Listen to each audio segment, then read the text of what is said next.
Hey YouTube, how we getting on? So we're gonna go live now. We're sound checking, so grab a drink, have a cup of tea. We won't be starting for a while, but I'm just gonna put this up here so that if there's any problems, you can let us know. And we're gonna be sound checking as we go, and hopefully this is the right angle. Hopefully you guys see us all good.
Weren't we gonna have a roving go for?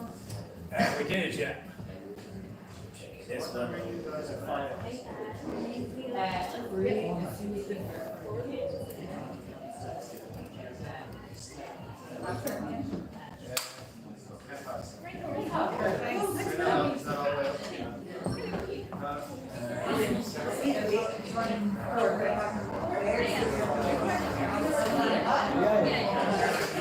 I didn't see you standing there.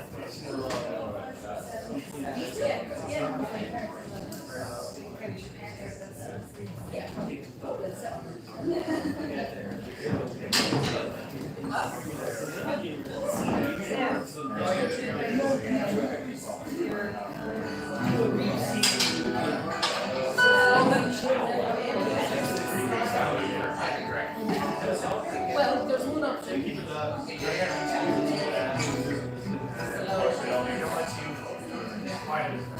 Yeah, maybe it would have been cool then.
On the line on YouTube. Oh, are we streaming? I just said I'd stream it quickly because people are coming in now. How are you doing there, Sorika, for our live gig? You know how much I love having cameras shoved in my face. It's not shoved in your face. It's my favourite thing. You look very well. Thank you. You look very good. There's 5 people watching, 2 people thumbs up, 10, 15 minutes in. That's fucking sick. Sorry about that. All right, guys. Tune in. We'll be back in a while. And yeah, happy St. Patrick's Day.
We're here now, you're going there.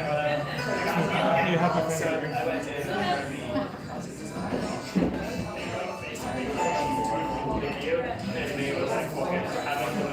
kick at lunchtime, like when you big spray with all back probably some guys in the middle of his head to be like something that is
story that like people you can't change my mind after.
You're always jealous in secret.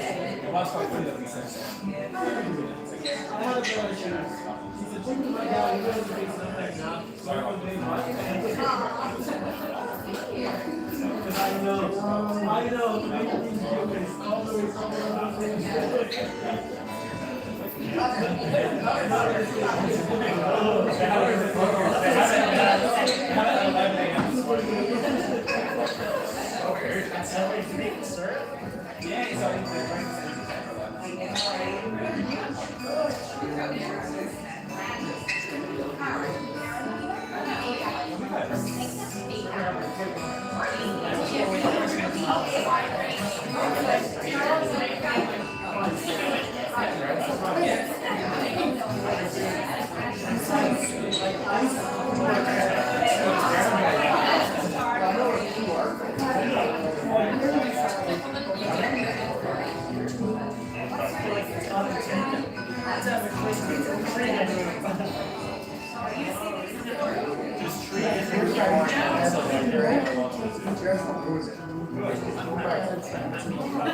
always started off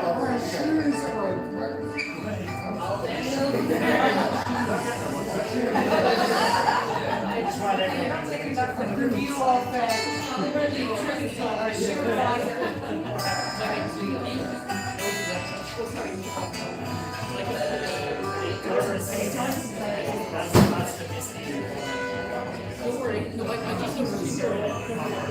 Don't really want espresso.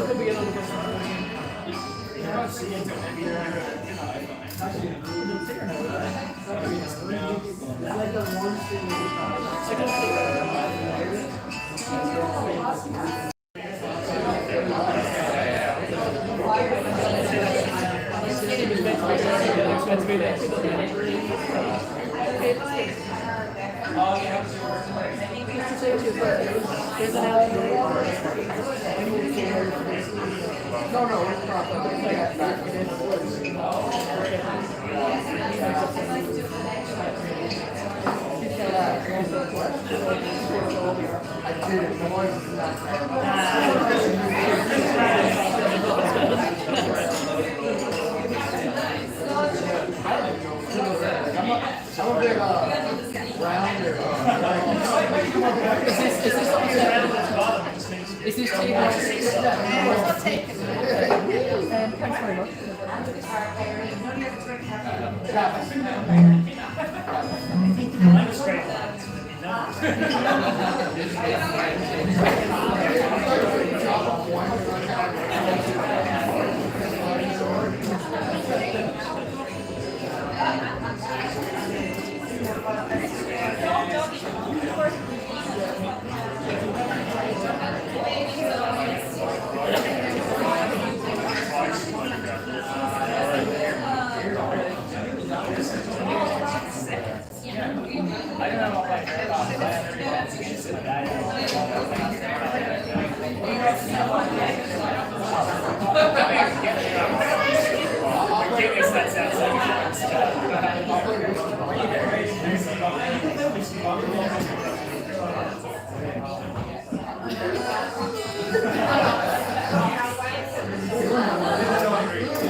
Oh no, it's kind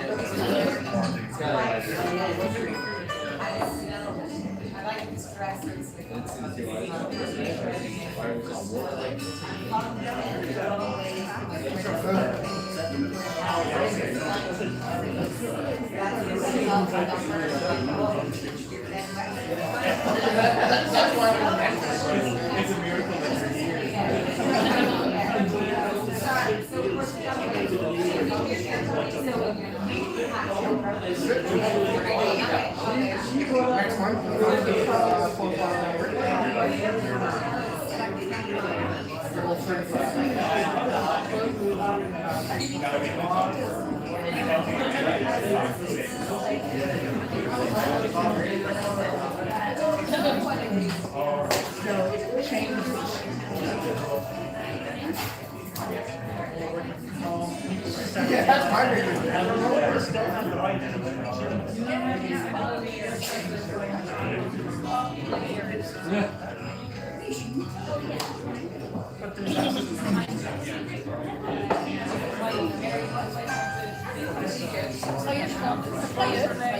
You missed it. It's actually down something. Yeah, I'm going to get through this just before I'm sitting here.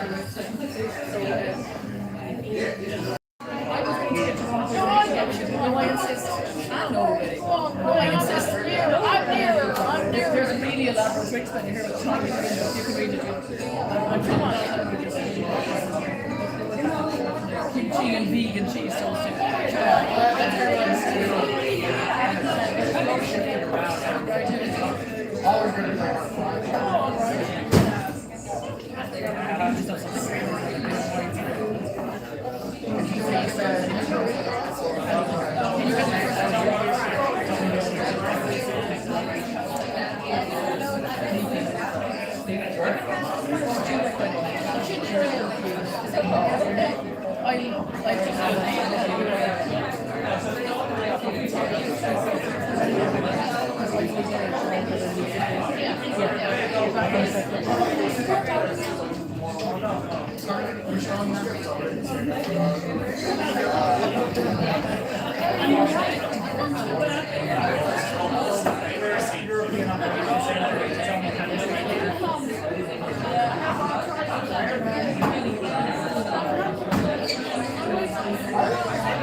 Sorry to interrupt you.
So do they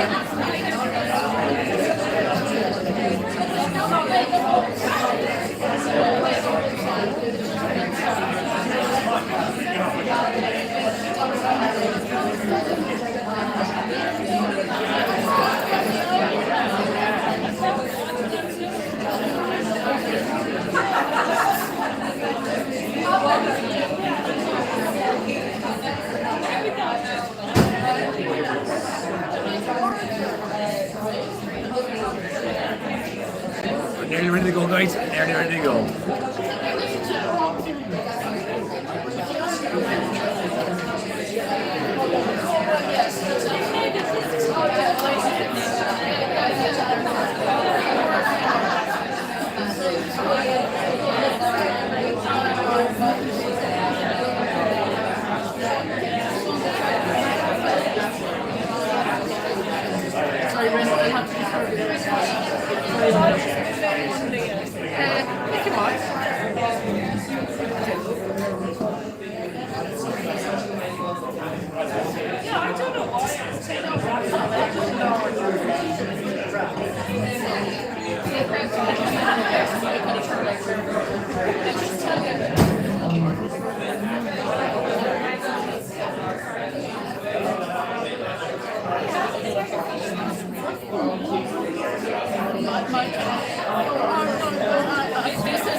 Sorry, so that's Siobhan chicken in there.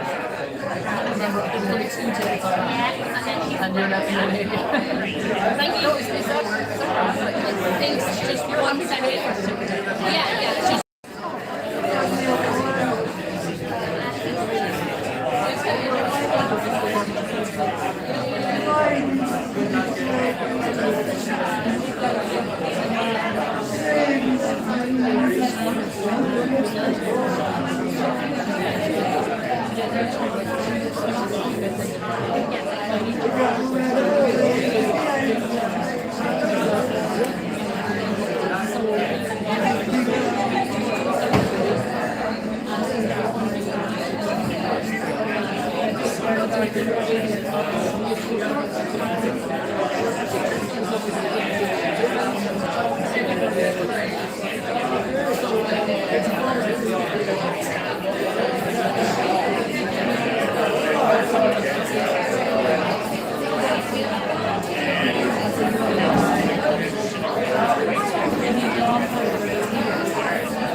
I don't want to like.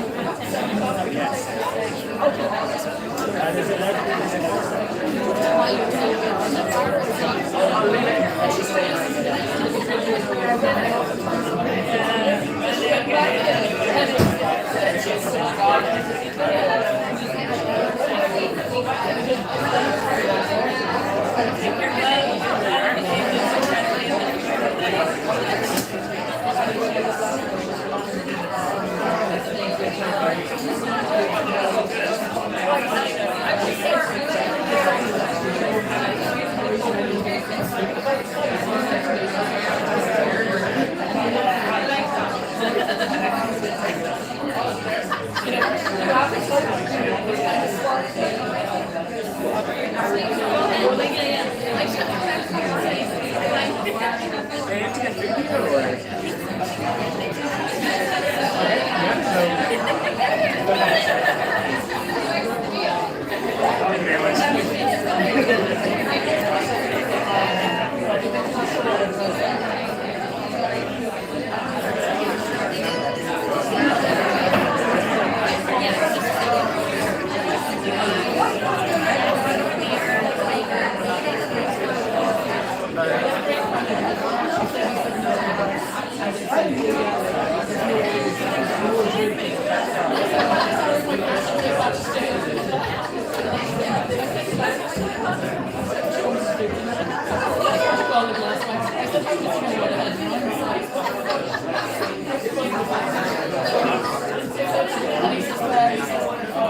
How are you getting on? Lovely to have you out.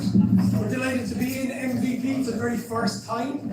We are Candidate Tales, as you all probably know, when you came to our game. Well, if you don't know, you might be in the wrong place. Sorry to have to tell you. Don't worry, Tim's going to rescue you. Tim's been playing a blinder on all things sound related, and mostly sound related. We also put the sound units. Yeah, that's true. It is some multi-talented. Yeah, no, it's Can't do that. Might be a squeaky or scratchy every now and again, so bear with us. Bear with us. See, I tried to do that earlier, but I never get the order right because you gotta twist it and then you gotta move it. And if you do it wrong, machine grabs it. So, anyway, welcome lads. It's lovely to see on Paddy's Day. Some of you have already been celebrating it. The costumes. Welcome to all of the people who showed up early. Apologies. You know, For all the people who came here late, it's their fault. Yeah. It's always interesting when we have interesting to see people arriving. You can usually tell which people are the Irish people because they're not there. No. For the first 20 to 25 minutes. And all the polite Americans and Germans are sitting there with their pipes going, is this not starting? But you know, you can't be doing that in this country. Just, you don't even know yourself by turning up on time to things. So we're Candidate Tales. This is my brother Aaron. It's my sister Soroka, and we've been telling stories for the last 8 years, to which we've had shite crack, to be honest. Barely been able to tell stories in person. We have to do a podcast. No, We love the podcast. Me too. We love my little slight joke against. Yeah. We like to be self-deprecating. It's funny. But yeah, no, I mean, and now we're back, which is lovely. But you know, the world is still a bit grim. There's war on. There's still a pandemic, just kind of rumbling away in the background. And there's a lot of doom and gloom. Remember back in 2016 when all the celebrities were dying? We thought that was the worst year ever. And everyone was losing their shit, being like, oh my god, David Bowie died. Holy god, the good old days. Oh no, man. Oh no. Fulfilling, beautiful, justified, creative life is dying. What a tragedy. What a terrible thing. Oh, people dying in their time. Fucking hell. Awful. So, had we only known Had we only known. appreciating what was around, because if anything has become clear to me over the last couple of years, it's that it's all going to be at least a little bit shite all of the time. It's cyclical. Maybe that whole idea of life being nice and easy and good was not actually a promise that should ever have been made to anyone. Especially kids. Maybe we were not cheated out of anything. Maybe this is just fucking life. Yeah. I hope And if that is the case, let us not turn away from it. Let us just embrace those moments when we can come together. That's the one that I got wrong. You're attempting, that's the one that I got wrong. Al has this one there. Stop helping. Obviously, we've really rehearsed this. Aaron we've been trying to keep Aaron off this glass of whiskey for the last fucking hour. He's been staring at us the last hour. Because it is a tradition on this day, and particularly actually tomorrow, to take, these called a drown in the shamrock. Because you can't expect an Irish person to get through 40 days and 40 nights of Lent without a little bit of whiskey in the middle. Cruelty. So, I invite you to raise a glass of whatever you're having yourself to the things that we can enjoy. Good company and good stories.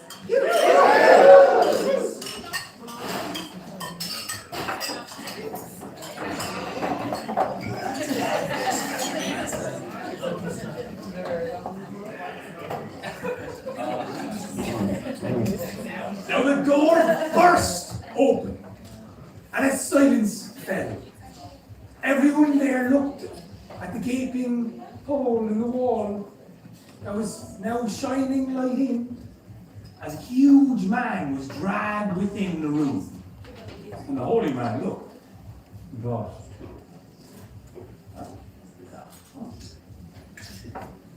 and suddenly the light shone and the music began. And what had been dragging was a great, huge, old grey man with long grey hair all the way down to his toes. His beard was spilling all the way down into his belly button, and well, he was so huge and colossal that he was dragged up completely unconscious. Confused until the story was told. This fine and well-known holy man, a beautiful man, had come across the land on a shining white horse. And when he had fallen from the back of the horse, age had descended upon his body. He had turned old in an instant, in a blink of an eye. He had become, well, so withered and aged that his youthful form had been blinking and the memory gone by. And so they took him to the holy man of the land, the three men that had seen this strangeness happen. And so they brought him to the place in the big high forest on the west coast. There, this holy man who was spreading all of the words of the Lord, one Lord in particular, rather than all of the others. And there they sat this old man until he regained consciousness. And, well, he began to exclaim and proclaim and look out for the Fianna of old and ask strange questions. This holy man didn't understand the fullness of what he was asking. And so they exchanged stories. Well, this holy man explained to the old man that, well, time was different to what he might have remembered or thought he did, because now everything was equal. The things were shared between people. There was no hierarchy in society anymore. And, well, this old man would tell him tall tales. stories of old, his father and his son, and so many more of the Fianna, and he didn't really believe many of them, but as they conversed and talked, they talked of philosophy, God, religion, love, life forever after, loving and being, and so, well, between all the conversations, they began to ruffle each other's feathers because they seemed to have different points of view and a few different specific ideas. And one day the old man grumbled to the holy man. So you're telling me that the God of the White Hands, best God ever, your words, not mine, he doesn't let everybody into his feasting hall at the end of their life. He only lets some people in and he turns the rest away. What you really got to understand, you see, is of course only the really, really religious people who devote their life, you see, to the Bible that we ever lived in. They have a loving unless you devote your entire life to one purpose. You see? I don't see that at all. I can't see anything. I haven't seen anything since I came back and I fell off the horse. And you're just being insensitive now. You know I'm blind. I've mentioned the blind thing, which is very strong for an old man. It's very hard to think of you as anything other than really ferocious. I guess you're blind. I forgot to mention. Yeah. You forgot to mention that I'm blind. I don't forget that I'm blind. So you're telling me? Hang on now. You gotta devote your whole life entire to thinking about your man. To talking to your man. Praying to your man. Most definitely. See now, in my day, gods lived in the other world. We lived in this world. And we might run into them from time to time. I've met a few. For the most part, we kind of kept it clear. Because they'd be unpredictable. Like, you wouldn't know which way they might go. Could be great. Could be a disaster. I was married to one. I should know. Well, you see, let's not get into the conversation about sex because that's a whole wormhole that I don't want to go down to at the moment. But you see, well, obviously, between the hierarchy of where you came from, with the warriors' code and all of the kings, it might be hard for you to adjust to this all-bountiful one purpose that is true heaven and love with God. There is no hierarchy other than You keep banging on about this as if it's a good thing. I don't see why it's a good thing. because the demons aren't out here to scare us and eat us. There's black and white and good and bad. It's very simple and important. No. Listen, if you can't be out wrestling a patient, how do you know you're alive? That's the point A, alright? You gotta go kill a monster from time to time to remind yourself of what's important. And the second point to that point, what's the point of anything if everybody gets the same amount? Everybody doesn't need the same amount. Look at you, you're a skiddly little fella, and look at me. You can't tell me we need the same amount. And I'm a warrior and you're a whatever the fuck you are, I don't know what you are. God, all creatures are equal, and we are in His divine presence. So although you demons had many fights with your demons, well, now you're fighting demons because we're really much better off. Because now, well, I mentioned the heaven thing. Did I mention the heaven? You mentioned the heaven thing, but I'm stripping up on this now because everybody's equal, but not everybody gets into heaven. So how does that work? You know? They go to hell, you see. Hell with demons, the hellfire, all those beasts that you mentioned before, all the horrible things you really described, they're in hell, you see. I'm not really believing all of the Alright, tell me more about this hell now. This is sounding pretty good to me. It's full of crack. Full of people get kicked out of the big house. All the lads are on the back having a smoke. Yeah? All the monsters, all the demons, all the troublemakers. I bet you all the musicians are down there as well, aren't they? Every musician I've ever met. I think you're chewing on the wrong end of this stick. I think I got the right end of the stick. Speaking of sticks, now, this is swinging for me. Where do the hounds go? Where do my hunting hounds go? Do they get in heaven, or do they go to heaven?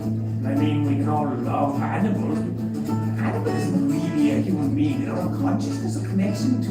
Hang on, that's absolute bollocks, right? Because my dad's first cousins were hounds. This is one of those tall tales you told me, but Listen. I'm going to tell you now, right? All this animals and humans are the same. That's not. That doesn't track with my experience. Now, see, when I was a very young boy, my mother was a deer. I grew up in a little narrow valley with my mother who was a deer. And then I was found by my father's first cousins who were hounds, and I was brought back to my father.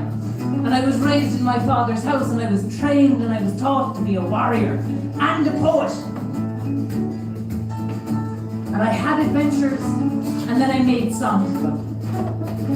And in the summertime, with Fianna and I, we would live off the land, hunting and fishing. All those gods, Dermot, with the love spot shining on his forehead that he got from a kiss from a goddess, made everyone fall in love with him, the lucky bastard. And there was my father, Fianna, with his golden hair, strong, mighty, fearless. And there were demons plenty, but we kept everything in balance. We kept the people safe. They kept us happy. We were generous to them, they were generous to us. I know we weren't equal, we were in the fucking Fianna. When we came into town, every door be thrown open and every pair of legs with it. Can't tell me everybody deserves the same kind of treatment, that's just not true. When I was in my prime, I had my father by my side, my son Oscar was in training. He was getting ready to take his tests, become part of the Fianna himself. Well, that was when I met him. We were out in that beautiful hunting ground in Tala, up in the mountains. Swear it out. Lovely hunting ground. Beautiful place. And in between two shafts of sunlight, a white horse came stepping, and the most beautiful woman I've ever seen was sitting on top of that horse. Now, I don't think you understand what I mean when I say the most beautiful woman I've ever seen. I know I'm blind, but I got a good look around at the challenge before I fell off the horse. Let me tell you, it's not stacking up to the way things used to be. This woman was a vision. She was a dream. A sticky kind of dream. She sat up on that white horse, and she looked out at me and my comrades in Fianna, and she said, "Which one of you is Oisin, son of Fianna? Because I've heard tell of your deeds, and I've fallen in love with you from afar. And if you'll have me, I'll take you away with me to Tirnano, the land of the ever young, where no one ages. There's no sickness. Wait for her to finish the sentence before I was up on the back of the horse with me. But as I was going, as she was turning the horse away, for herself and myself to go across the ocean, my father put his hand on my arm and he said, "Oisin, terrible fear that if you go, you won't come back." I promised him I would. He said, "I'm putting a guess on you now. You're to come back and visit me." And I said, "I will before 3 years are out." And off we went, myself and me. She steered the horse all the way west, up to the rim of the ocean, and then out across the waves. And I saw the tree of the other world growing straight up out of the sea with the golden apples on it. And I saw the deer of the other world racing past us, walking on the waves as if they were solid. And I saw the chariot of Manannán Mac Lir driving by me. And then we came to the shore of an island. It never rained by day, there was only soft rain at night and sunshine every single day, and every night a feast, and every day a hunt, an adventure. sport and all was ease and all was wonderful. But I couldn't tell what time it was. I couldn't tell how many seasons had passed. I couldn't tell how many years went by because, it was always the same. There was no summer, there was no winter, every day was the same as the last day. It all kind of blended in together. A bit like that heaven crack now that you were talking about. And I'll tell you now, it gets a bit dull after a while. No fear, no real jolt. Just ease, plenty, relaxation. I started to get sick of it and I started to miss me dad, I started to miss my friends, and I started to miss my son. So I asked Eve for the loan of her horse. She said, that was a no man. She said, I wish you wouldn't go. Because I think if you go, you'll never come back. And I said, that's just what my father said. And I need to prove him wrong, and then I'll prove you wrong. What? She gave me the horse. She said, don't fall off the horse. Don't let your feet touch the soil of Ireland. And I promised. I took that horse and I rode it back across the waves to the sea. Then when I came to Ireland, the place wrecked, covered in roads and stony walls and little houses and little people. There's no forests, no demons, no monsters, no heroes, no warrior queens, no poets, no druids, no nothing. Went up to my father's house in Almoon and there was nothing there, only broken stone and the wind and the rocks. When I called out to the people and asked them for the Fianna, they said those are stories and they're not even true.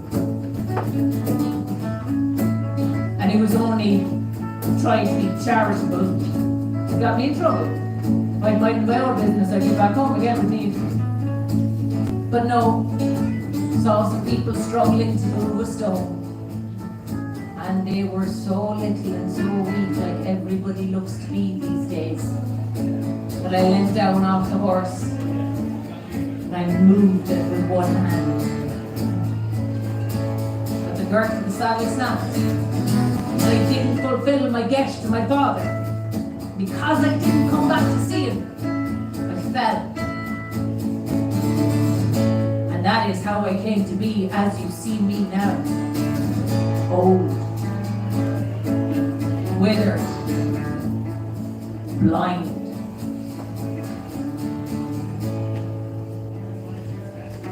All right. You told me your tale of how you went to the other world. I might tell you a thing or two about how I defeated the mother of the devil himself. Oh, I'd love to hear this. You're some warrior looking fella, alright. And so the holy man told him the story of how he had been enslaved when he was young.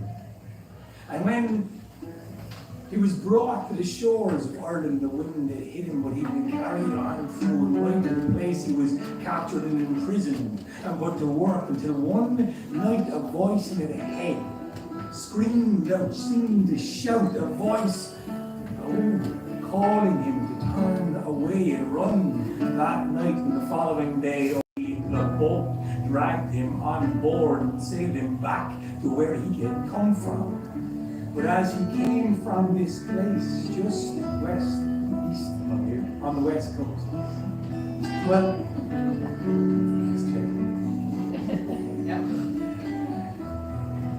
he lay awake at night.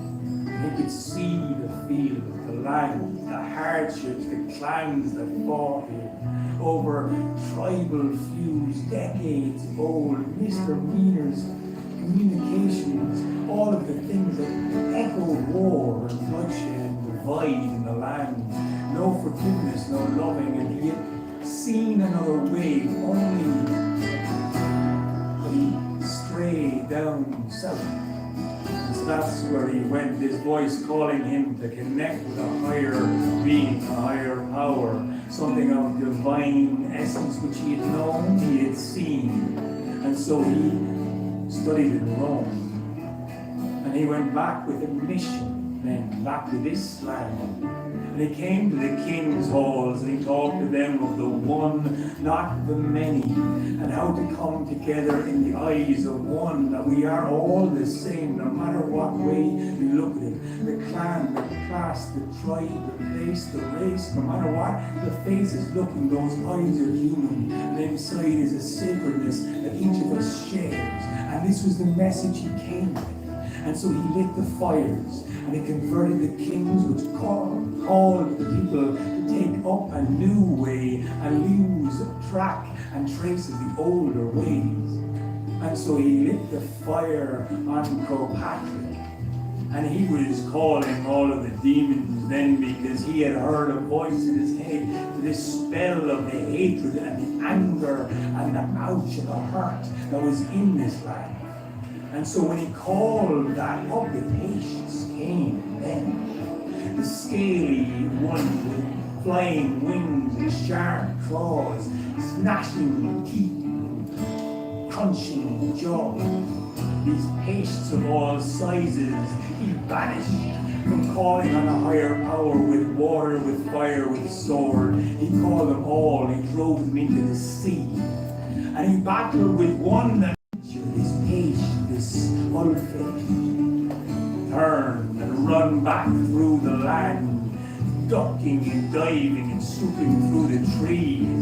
He called for a horse to a higher being, a higher power, and the fastest, swiftest horse came to him then. With the pace in front of him with a long neck, while she spat in all of the waterways and called a horrible shriek behind, and suddenly Patrick was struck with a horrible thirst, and every well or water he came to had the whole face spit and spittle and poison within it, so he could not quench his thirst until he called to her, that higher power who had called him back to this land that she gave him a sprinkle of rain. And he opened his mouth wide as he hurried once more again after the patient, who he was pretty sure was the care Tana, the mother of the devil himself, the mother of all of these demons, the mother of hatred and anger and fury in this land. The dividing factor, if he could rid this land of her, he could get rid of everything bad.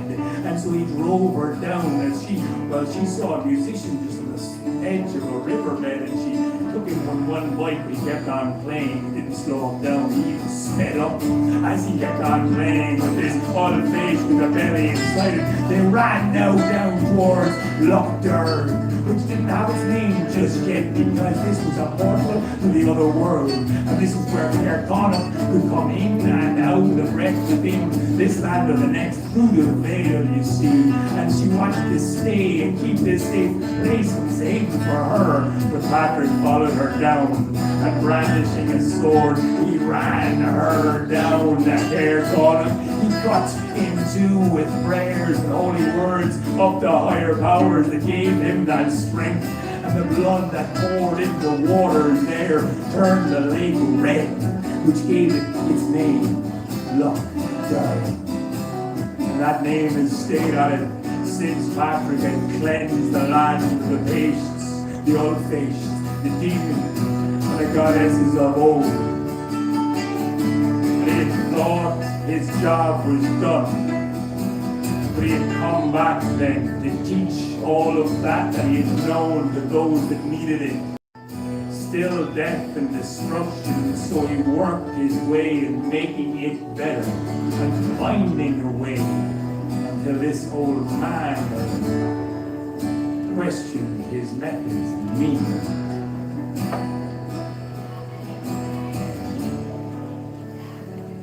Yeah. I don't know about that now.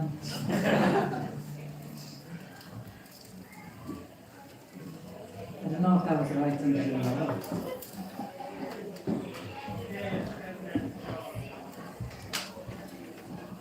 Right, so that's the half time.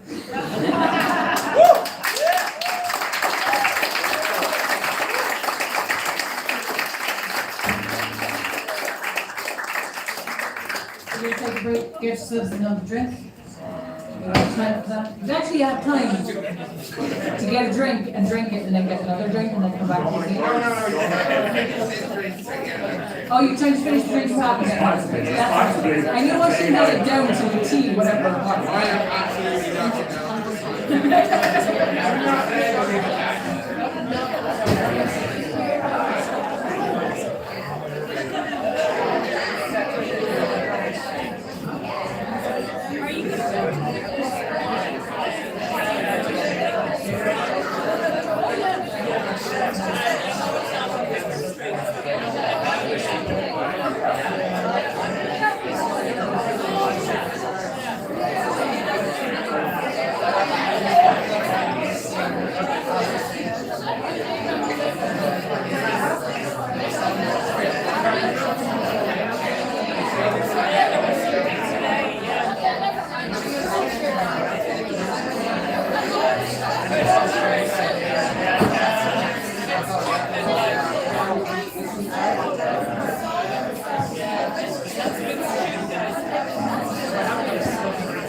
For people.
We're going on. All right.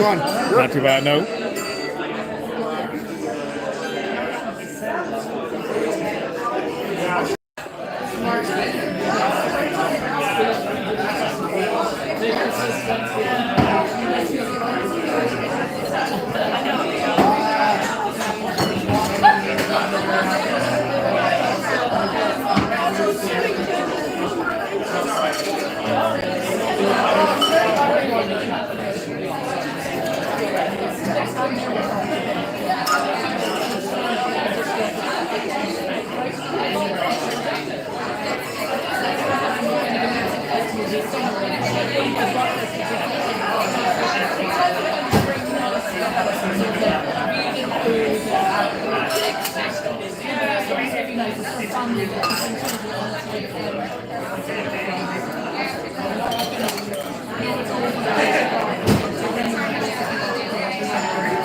Last night I lay dreaming of pleasant days I slept on board a vision to Ireland I had come.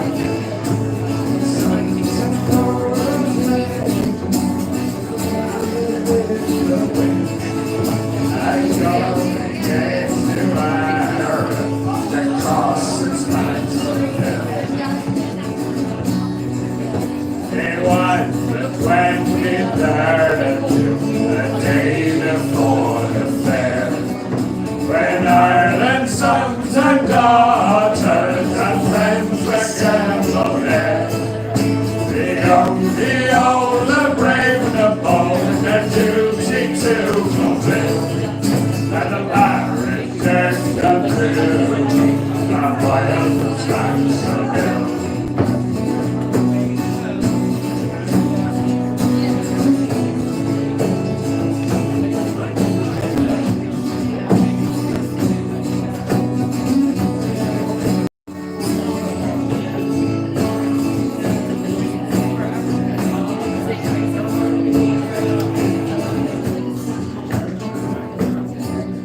I paid 5 visits with first and only love. She says, why does Sandy Lily and gentle as a dove? She threw her arms around me saying, Johnny, I love you still. She's now a farmer's daughter, the pride of Stansel Hill. I dreamt I hugged and kissed her as in the days of yore. Said, Johnny, you're only joking, as many a time before. The cock crew in the morning, it crew both loud and shrill. The monk in California, and the miles from Stansel Hill. The monk in California, many miles from Stansel Hill. Jen had a birthday.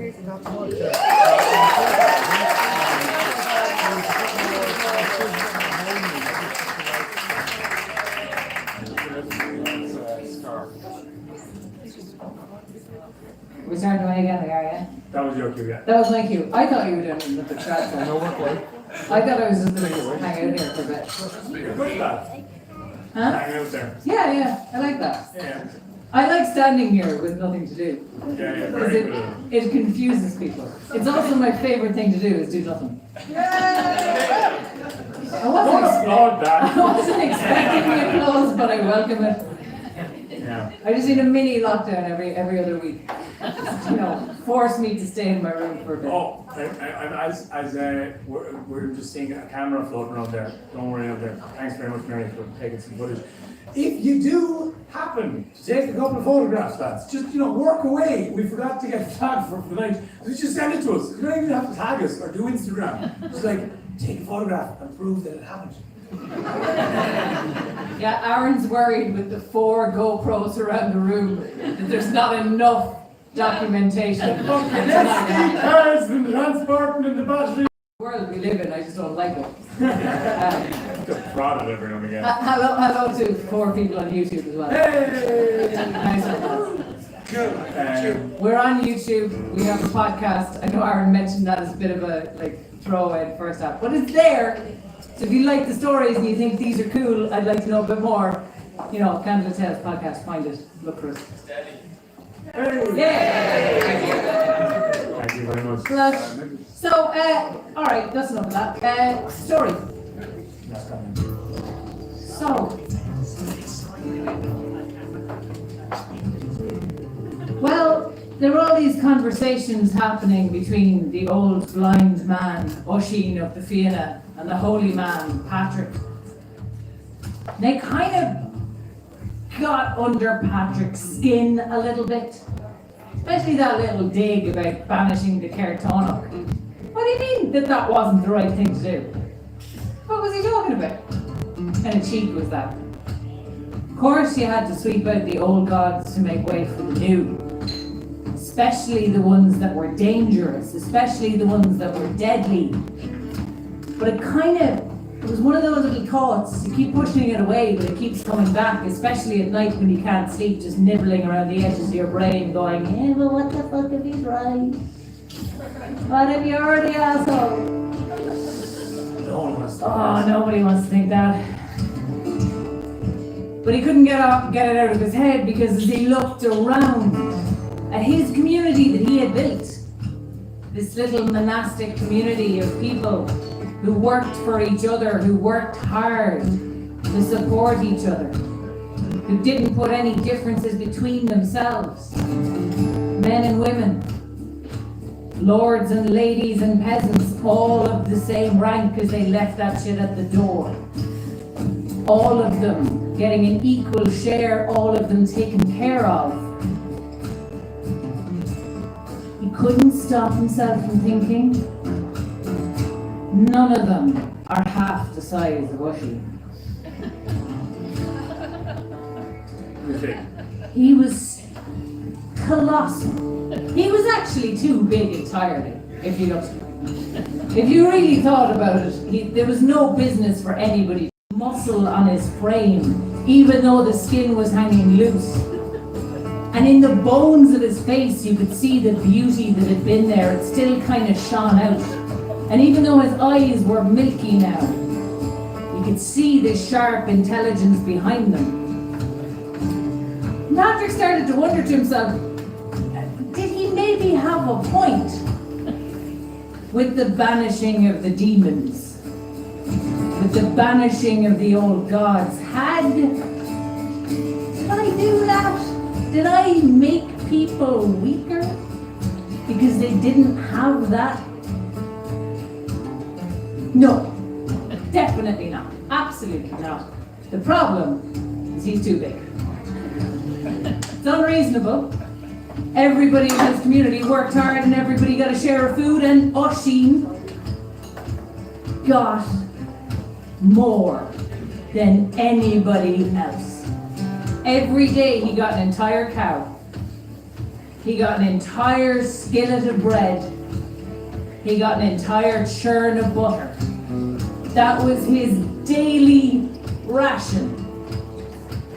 And every single day he complained about how small it was. He got the same as everybody else put together. Patrick, started to be one of those little things that just grows, little grain of sand, little just under the skin, with all those little comments and all those little digs, and maybe people are too small because you banished the snakes, and maybe you shouldn't have said the Cairtonach away, and maybe your God isn't so great, maybe you should let the dogs into heaven, because dogs should go to heaven because dogs are great. And it all just kind of built up and built up and built up, and then one day, as he was sitting down to his favourite meal of the day, which was complaining about how the meal was too small, Oisin turned around to Patrick and he said, I have seen blackbirds as big as your cows. I've seen ivy leaves as big as your skillets of bread. And I've seen berries as big as your churns of butter. And now, this was man who had told Patrick, but this was the moment where Patrick said, you're lying! How dare you? Why is it?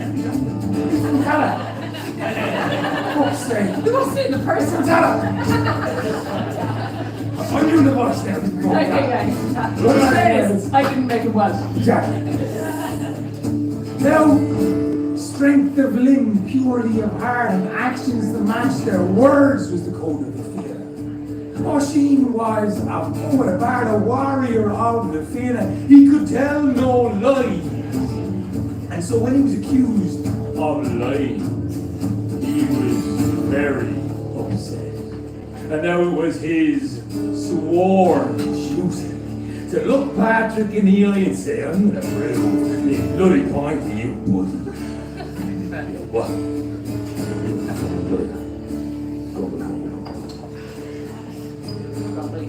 Now, he heard what was most certainly newly born pups outside. And he turned to his serving boy. Yes, he had a serving boy. He turned to his serving boy and said, go out there now and get one of them pups. Actually, get them all. Now, he got the serving boy to pin a hide up against the far wall and take the pups as instructed and fling them against that hide stuck to the wall. Okay?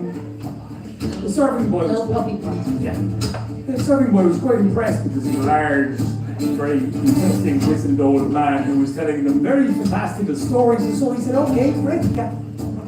And so he took the pup and threw him against the wall and he splattered, dropped, splattered, dropped, splattered, dropped. It was kind of a mess. He wasn't trying that hard. He wasn't killing puppies. He was just loving them softly. They splatter. Have you ever thrown a puppy? They still I mean, splatter. They don't splatter blood. you know. They just kind of like, they land, they go, and they curl up, they go, and run off. It sounded gory the way you said. No. Jesus, they were splattering against the already dead hide on the wall. Oh, I get you. That was covered. Soft, spongy splattering that they were doing. No. You got that all right? Yeah, they got it. Okay, anyway, no puppies were harmed in this experiment. That's all I needed. Yeah. Pushing off the back. And so the last puppy was thrown up and he clung her. No sunlight and feeding no blood. Just oats and grains, whatever else he would eat. Had no flesh and no dead thing, no blood at all. And for a year and a day he waited and he watched this hound with the eyes, the ferocious hound of the Fianna, grow to an enormous size. And he knew this hound was a killer. He knew this hound would be ferocious. And he so said to the young boy, we're going to Glenmissway. So they went off on a walk, led by this boy, because again, remember, very blind this old man was. When he came to a standing stone, he felt around, he said, yeah, this stone, all right, dig up. And so they dug and he took out an iron ball, a horn and a great old sword. And then we told the boy to blow as hard as he could onto the great horn, and the boy lifted up eager to impress his new master, and when he blew,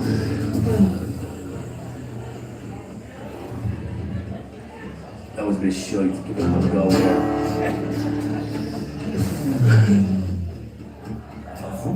And he grabbed it off him and he bellowed a great big bellow into that horn, and from the coast, from the horizon, a huge flock of blackbirds came soaring towards them. And Oisin said, not them. As a second great huge flock of birds, and then a third even bigger than the last, came flying and swooping and darting down towards them. The hound was rearing and ravaging, tearing at the lead that he was being held on to. But Oisin said, no, not yet. Give me that ball. Why means ball's the biggest one of them boards. Can't fucking see shit. So the boy kind of angled the old man towards the biggest flock of birds, and he cast the iron ball, knocking a huge blackbird out of the sky, and when it landed with a dog, it darted at him. A furious fight of claws and teeth and gnashing and pecking and wings until the bird's throat was torn out like a vicious dog. Now with blood on its lips for the first time, it turned around on the young boy and Oisin and ran towards them, barking and growling, and Oisin thought, as he pulled it, he would be able to turn him back. With a cast of the sword, he killed the dog and said some sort of sacred word, let him be at peace. And then he picked up the great big black bird, and he dragged him back to Patrick, and he threw him down on the ground, and he said, "What's that?" I believe it's about the size of a cow. And he got the knife and he tore open the black bird's stomach, and he pulled out an ivy leaf and a huge berry. I laid them on the table and he said, "What's that?" And I said, "I believe it's a berry about the size of a big load of bread and skillet of bread. I believe it's big as a ton of butter." "All right, okay, you've proven your point. Okay, you were not a liar. I'm very, very sorry for doubting you." Ushering up the Fianna. "Please stop killing things." Stop freaking out the servants as well, that boy's traumatized. Yeah, that kid's not the same. It's not alright. Not okay after that. But Patrick realised that Oisin was telling the truth. And maybe he'd been telling the truth the whole time. All that wild shit about the deer who was his mother, and the goddess who brought him off to Tirnanog, and all those stories about the Fianna, had they all been true? So he started writing it down. He started actually getting a little bit more serious, asking for the details, writing it, this new magic that had been brought from across the sea, that had not existed in this land before. But their conversations didn't stop. Because one of the things that Oisin kept on about was how the Fianna had kept things in balance.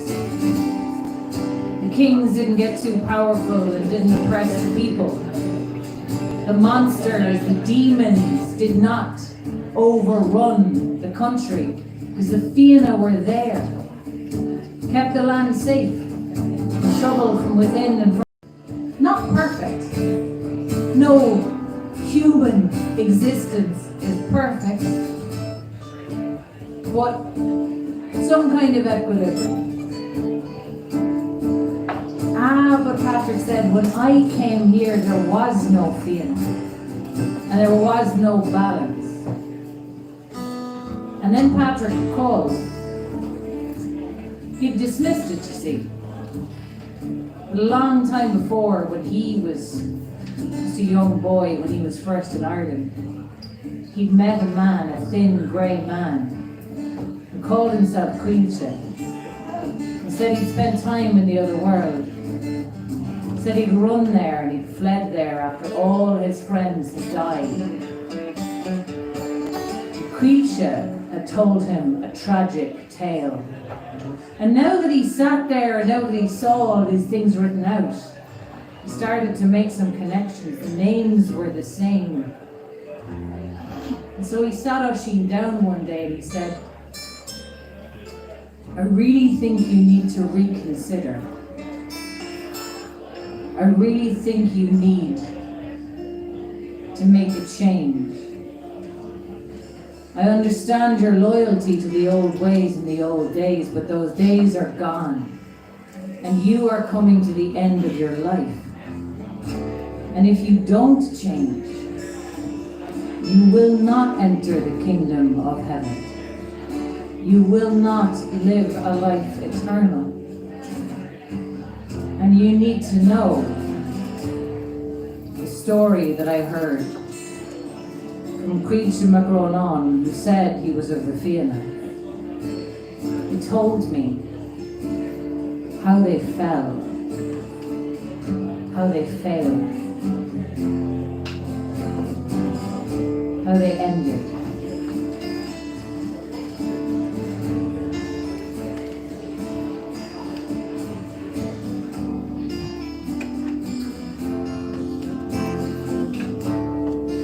See, Fianna had had a kind of an equilibrium with the High King of Ireland.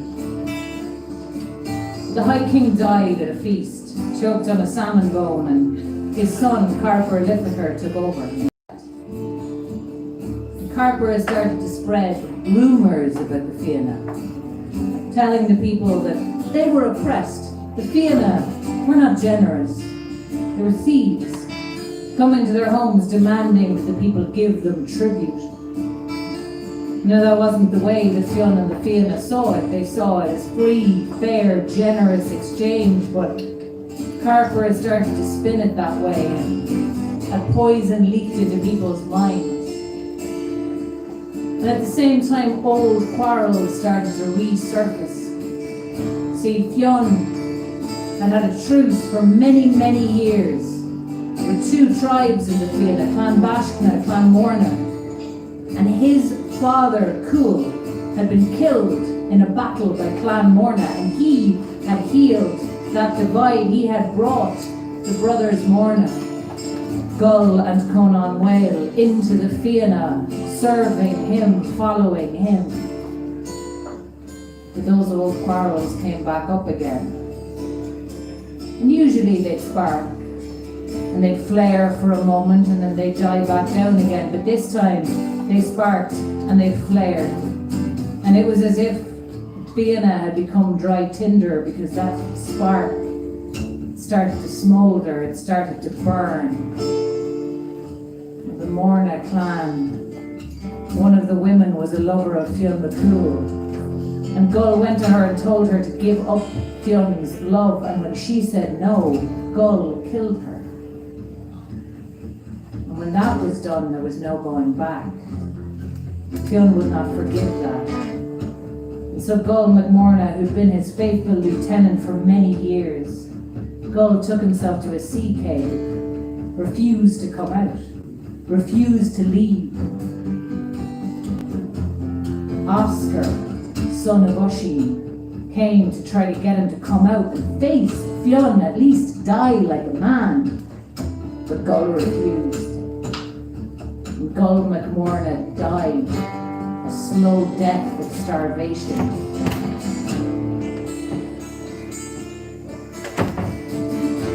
And little by little, starting slowly,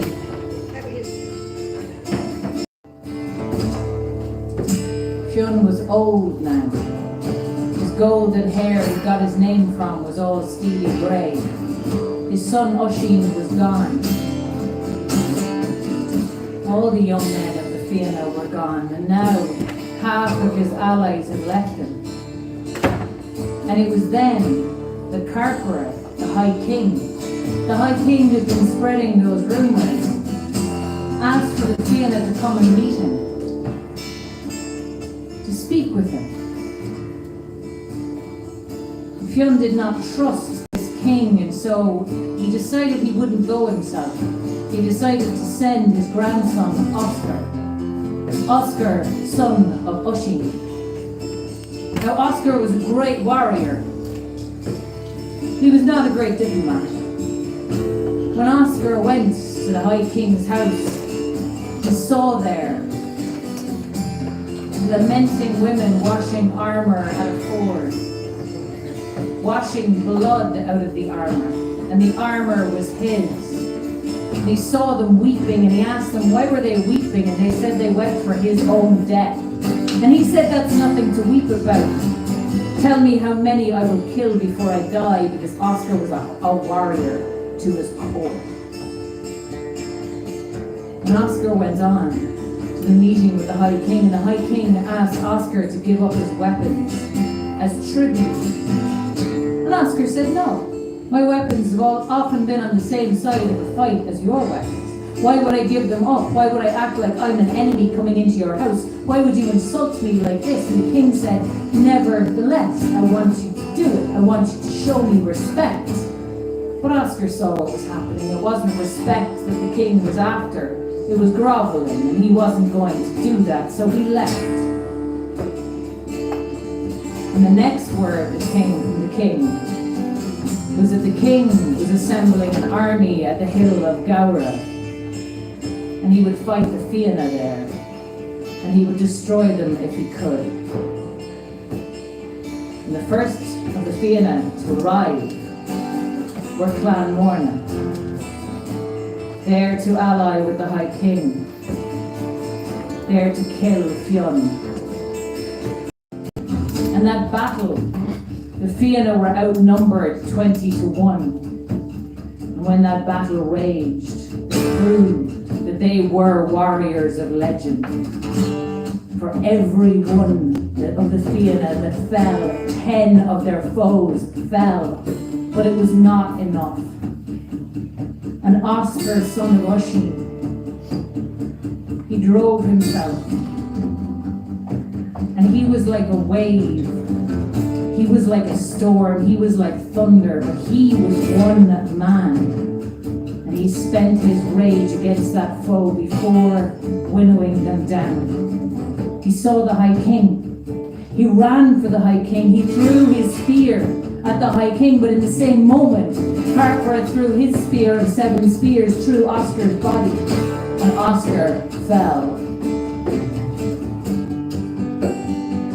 And as the battle began to die down, Oisin saw Fianna walking through it, with his great head bowed, with the sun shining behind him. As he looked all about at the bodies on the ground, there were so many. There was nothing left.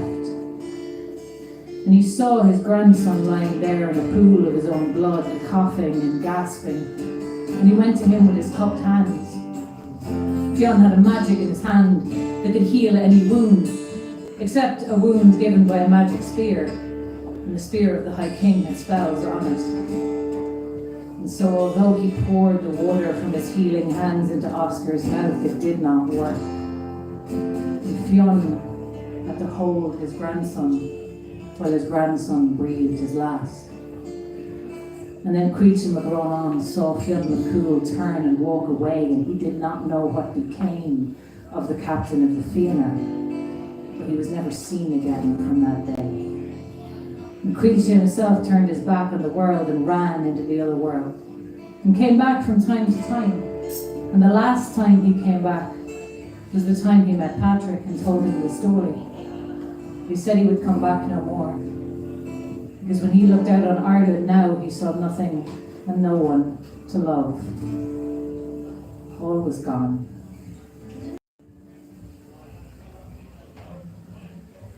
Oisin, he thought of Fianna.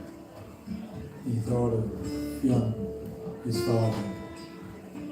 He thought of his son, Oscar, Creaker, the tall, thin, grey man.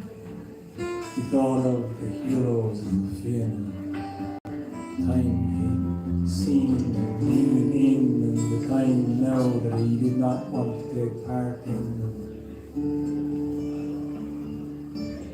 He smiled one last smile to think of him rejoining the Fianna in the flanks of the burning hellfire that Patrick spoke of.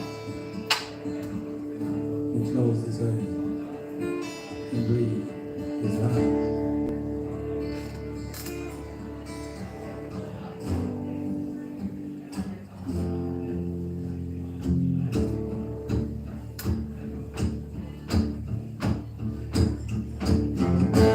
Opened his eyes, there he was, shattered in hellfire ablaze. The fucking night all along. Didn't believe a word of it, but there he was, and he could see the Fianna, he could see Fianna Cool, he could see Efta, he could see his son Oscar away from him on the other wall, and when he saw Oscar gave a shit.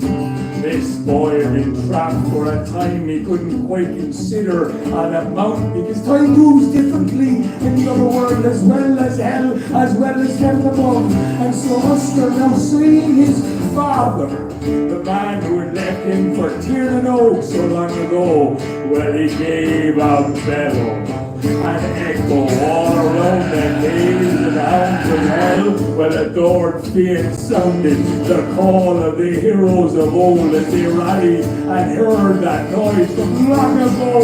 And Oscar, with a great big bellow, he tore those chains from the wall.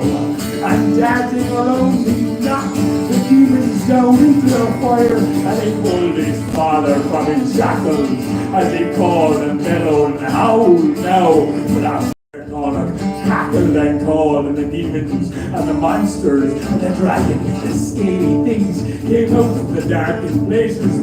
The Fianna, they darted around to see so many of them back once more together again. They brandished their blades, they used their shackles and chains to beat back and bend through the gates as Fianna led them through the gates of hell itself. And Oscar, keeping those at bay, the demons he stayed to the last, as all of the rest of the Fianna darted en masse, including his father, who ran like fuck as Oscar was there at the back, belting them back, for he might be killed again in hell or heaven, wherever he was. He would die with the Fianna as they were reborn, to go once more back to Ireland, to be amongst the people, amongst the presence, amongst the people and the place that he was born of. And they gave one last big bell. They fucked right off.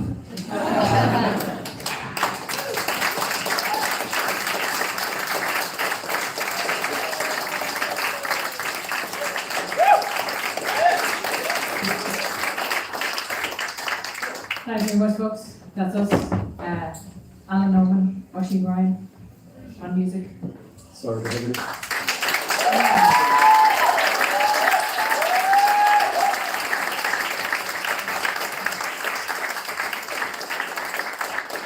hope you have a great St. Patrick's Day, or Paddy's Day, or St. Paddy's Day, or Patrick's Saint Day, or what? It's not Patty, just as long as you're sure it's not Patty. Okay? This is very important. Just to be And don't clear. don't forget, Patrick had a wife. Her name was Sheila. It's her day tomorrow, and you should drown in the shamrocks.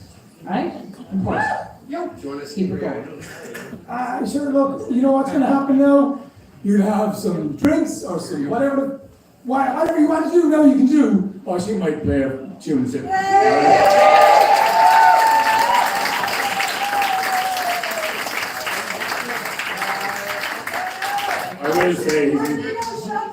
I will say, that was our one shot. He's encouraged by Happy St. Patrick's Day. Oh, with the grasses growing, the bowing, blowing, a free and easy word. Everybody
you ready?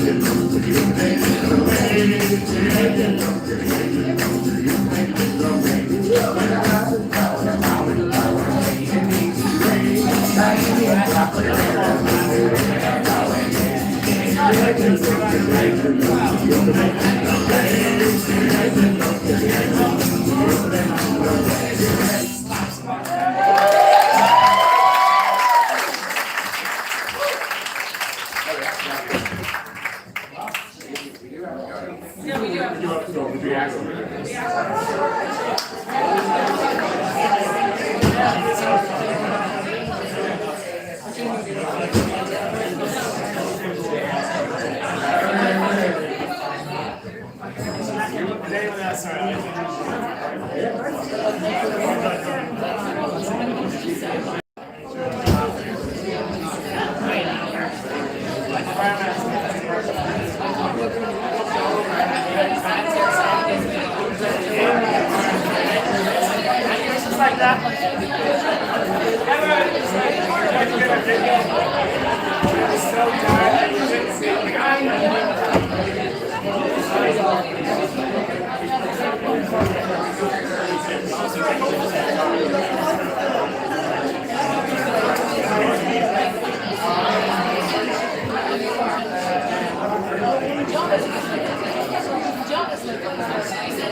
Yes.